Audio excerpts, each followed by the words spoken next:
What is the worst second-hand embarrassment you've had to suffer through? In middle school, a kid decided to don his karate wear and break a brick for the talent show. This intense music starts playing, and he comes out, bows his head and hi-ya. Hits the brick. It doesn't break. Tries a couple more times. It remains unperturbed. He stomps off the stage in tears. I'm sure to console him people told him no one will remember this in 10 years. It's been more than 10 years. I still remember him as the kid who couldn't break the brick. Yeah, but do you remember his name? It's Brick.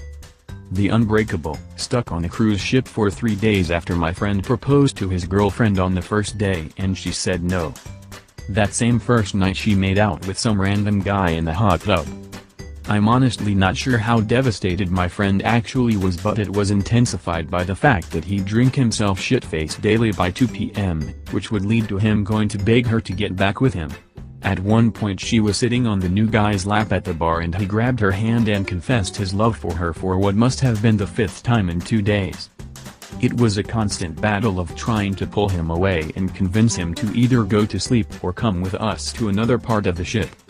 He's a good friend, so I felt terrible for him cause that was super shitty on her part and tried to help him all he would allow, but it was awful to watch, and by the end of the cruise the entire boat it seemed like knew what had happened.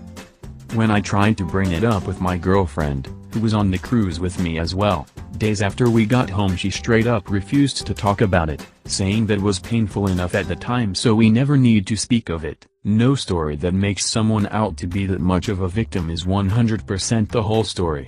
Like, I'm sure it was super messed up, but every situation has 2 stories. I think on a ship they're called decks. Airline pilot here. The captain and I had a guy from another airline riding in the jump seat between us in the cockpit of a US airline jet. The captain was a bit of a blowhard loudmouth, and decided to make a comment when he saw an Air India plane. You know what I hate most about Indian women is that big red dot on their forehead. The jump seater said, "My wife is Indian," and produced a photo from his wallet of his family including his Indian wife with the bindi on her forehead.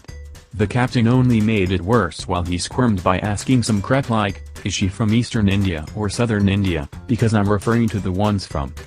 My mind was cringing so horribly I blanked out on the rest of the conversation. I'm not racist, just racist. I'm very specifically racist. Regionally racist, you could say. When I was in the 7th grade in Texas history class, we had an in-class assignment in groups of 3 that required us to read a passage from the textbook and then summarize it in a skit for the class. I was grouped with a good friend who we can call Karen and a girl who was known for being really socially awkward who we will call Janice. Janice was the type of socially awkward that tried really hard to be cool, but failed miserably, while wearing a Naruto headband every single day. Our passage was about cattle herding, and for some reason, Janice got it into her head that it would be hilarious to hum the Star Wars theme song, but instead of regular humming, moo it. She wanted to moo the Star Wars theme song at the end of the skit. She tried to convince us, but Karen and I did not want to get destroyed by our classmates, so we refused. When it was our turn, we completed our skit and started to sit back down and Janice looks at us and screams please. And we both just shook our heads. She burst into tears, and explained that she wanted to do something cool for the performance but we refused, so could she please do it on her own? The teacher told her to go ahead. Janice, still sobbing, stood in front of the class and mooed the entire Star Wars theme song, but the tune was unrecognizable, since she was sniffing and gasping in between moos. So we all just kind of sat there for a solid 5 minutes, watching this girl in a Naruto headband bawl and moo. Please update us on Janice's life. Apparently she moved away. They put her out to pasture. She's in greener meadows as we speak, my friend chatting up a girl in a wheelchair. He didn't intend to be patronizing but he really was. Like telling her how hot she was in this amazed tone of voice as if no girl in a wheelchair could ever be a hottie. He was trying so hard to ignore the wheelchair that it just became super obvious that was what he was doing. I cringed so hard I nearly snapped my neck. Better be careful. If you snap your neck he might start to hit on you. Beautiful. My sister was on a first date with some guy she met online and was nervous so she had my SO and me meet up with them. The guy was super braggy about being able to speak German not knowing that my SO was raised there and speaks it fluently. So my SO tries to start a conversation with him in German. The guy apparently only spoke a few words of German and left embarrassed and without any chance of a second date. My SO still feels a little guilty about it. I have a friend Jake who is partially deaf. He has hearing aids to help with that. We're cameramen and we were live streaming a college basketball game. We wear headsets to speak through the crowd and he has to take his hearing aids out to use it. He and I were taking a break during halftime and an old man who had a bag of candy, already weird, right? Walked up to us and offered it to Jake, who still had his hearing aids out. Jake accepts this as the man giving us a bag of candy, when in reality he just offered a piece to each of us. Yep, plenty weird. Jake just walked off with the candy bag, munching away, as the old man helplessly tried to follow him through the crowd yelling, "No, I just meant take one." Jesus Christ. It was uncomfortable in so many ways. I just walked away from the situation. I was on a train going between London and Manchester and went to use the bathroom. The toilet at the end of the carriage was disabled accessible, so it had a wide curved door that automatically opened at a steady and slow pace. About 20-30 seconds to complete, uninterruptible, retracting in a semicircle to allow wheelchair access to the carriage. If you've traveled on these trains before, you'll know that to close the door you enter the stall, push a button to close the door, then when it's finished closing you press another to lock it. Someone had not told this to the lady in the loop. Just as I arrived, another person coming from the other direction pushed the outside button to open the door and it started its inevitable arc. For at least 30 excruciating seconds, the button pusher, myself, and eventually everyone sitting in the packed commuter carriage beyond who was facing in our direction, got to see the woman bend up from the seat, reach and hop to the other side of the cubicle and desperately pummel the door close/lock buttons inside. Pants around the ankles the whole time. White bottom flashing. At a merciless pace, the door opened fully, contemplated its life and then closed on the pitiful image within.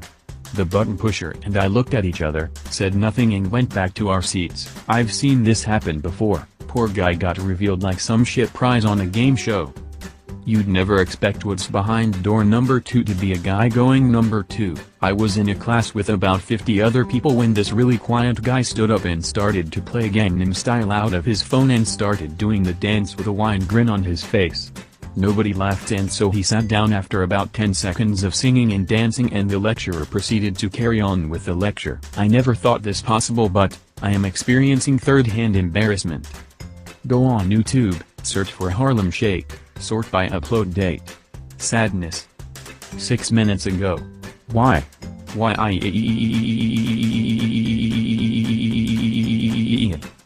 They just keep coming, OMG. And they don't stop coming and they don't stop coming and they don't stop coming. Was at a friend's brother's 21st and was standing around talking with some other guys. On the driveway a bunch of girls were dancing to the music. It was a really chill night. But it was about to get a lot chillier. The guy next to me said to the guy on his other side, "How about the rack on that blonde chick?" Other guy replied, "That's my daughter." First guy mumbled something and left at a brisk walk. I have this uncle who is extremely cheap and once took us out to dinner. After he got the bill he asks for the menu again and takes out his calculator and starts double-checking the bill prices and menu prices. This goes on for 15 minutes while the waiter patiently waits next to the table. At the end he realizes he forgot his wallet and asks us to pay. Don't think I've ever tipped that generously. He didn't forget. No shit. Used to be a bag boy at a grocery store. One day I was bagging an older man's groceries, and the cashier begins to talk him. Cashier, in a polite voice, "Have you found everything you're looking for?" Man, no response. Cashier, in a frustrated but polite voice, "Sir, have you found everything you're looking for?" Man, no response. Cashier, in a patronizing and shouting tone, "Sir, have you found everything you're looking for?"